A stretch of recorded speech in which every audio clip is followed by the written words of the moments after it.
Le sujet de la charpente sur bois rond n'intéresse pas vraiment mon audience, et c'est bien dommage. Mais c'est sûrement parce que je n'ai pas su vous faire comprendre l'intérêt de cette pratique vis-à-vis de la recherche d'autonomie.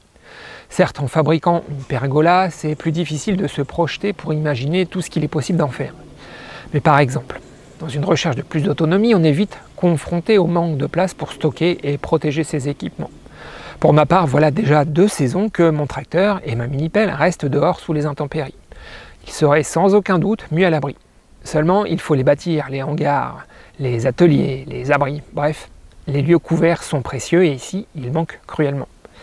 La prochaine structure que j'envisage de faire sera un atelier d'extérieur provisoire, histoire de pouvoir travailler à l'abri de la pluie et de protéger aussi mon matériel.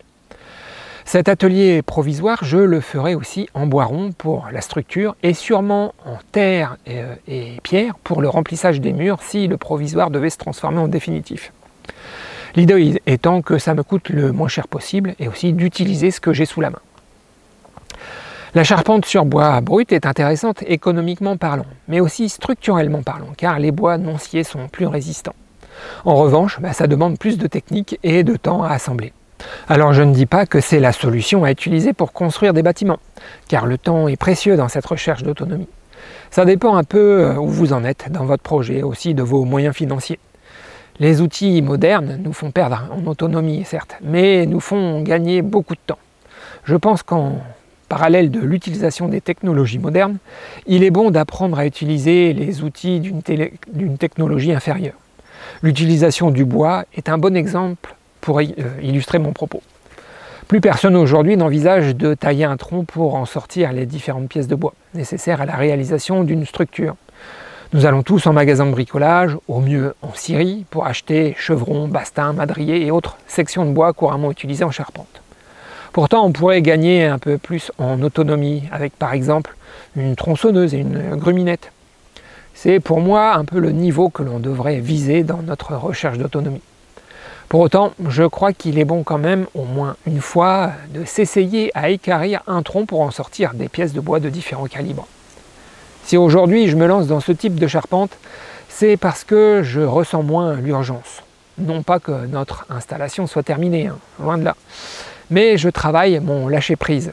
Je ne veux plus ressentir la pression que notre système fait peser sur nos épaules. Je veux pouvoir ressentir le plaisir de tailler et d'assembler mes bouts de bois tordus.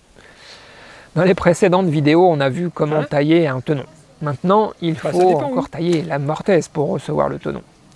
Dans ma situation, c'est le linteau qui doit recevoir les 3 poteaux qui sera taillé. Comme vous pouvez le voir, j'ai choisi à nouveau un bois assez tordu. Comme pour les poteaux de la première étape, c'est de trouver le plan dans lequel le linteau doit s'insérer. C'est d'autant plus important ici qu'il doit recevoir 3 mortaises qui doivent elles aussi s'insérer dans le même plan. Pour tracer l'emplacement des mortaises, je vais reprendre ma technique des tasseaux vissés à chaque bout. Tasseaux qui matérialisent le plan du pan de bois et donc le plan dans lequel s'insèrent les mortaises. Si vous n'avez pas vu la vidéo sur la taille d'un tenon, vous risquez d'avoir du mal à comprendre. Alors je vous invite à la regarder avant de voir celle-ci. Une fois que les tasseaux sont en place, je trace sur toute la longueur du linteau les 2 traits de part et d'autre du tasseau. Vous pouvez voir que dans les creux du linteau, j'utilise mon niveau pour descendre le trait du cordeau jusqu'au bois. On pourrait aussi utiliser un petit fil à plomb, une petite règle que l'on alignerait à l'œil avec les tasseaux. Ici, l'utilisation du niveau n'est pas très précise, mais il y a une faible hauteur entre le cordeau et le bois. Et donc, si je bouge mon niveau, l'erreur sera faible. Quand mes 2 lignes sont tracées, je reporte l'emplacement de l'axe des tenons de chaque poteau, puis avec l'ébauchoir, je taille tous les trous de chaque mortaise. C'est histoire d'éviter les éclats de bois. Pour tailler les mortaises, je vous propose une méthode plus traditionnelle que l'utilisation de la tronçonneuse. Dans la première vidéo, au sujet de la pergola, j'avais taillé mes mortaises à la tronçonneuse, croyant gagner du temps. Ça va un peu plus vite, mais la contrepartie, c'est le manque de précision. Il faudrait une tronçonneuse de meilleure qualité que la mienne. Franchement, autant Dewalt font de bonnes visseuses, autant niveau tronçonneuse, c'est franchement pas un outil que je vous recommande.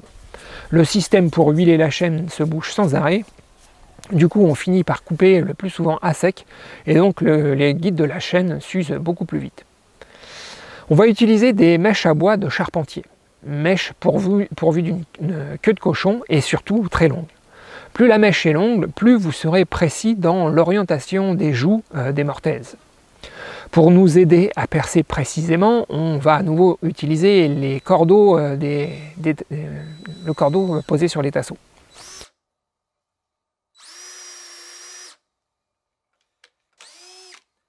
Alors j'ai relevé le cordeau au maximum de la longueur de la mèche à bois. Je peux ainsi orienter ma perceuse. Dans ma configuration, la mortaise fait 40 mm de large. Mais je n'ai pas de mèche de ce diamètre. Je vais donc utiliser une mèche de 20 mm et faire 2 trous côte à côte. Pour la longueur de la mortaise, il vaut mieux commencer par percer dans les coins. J'ai testé une autre façon de percer avec la mèche la plus grosse à ma disposition, mais ça n'apporte pas grand chose, l'idéal étant d'avoir une mèche du bon diamètre. Quand tous les trous sont faits, il faut terminer le travail à l'ébauchoir.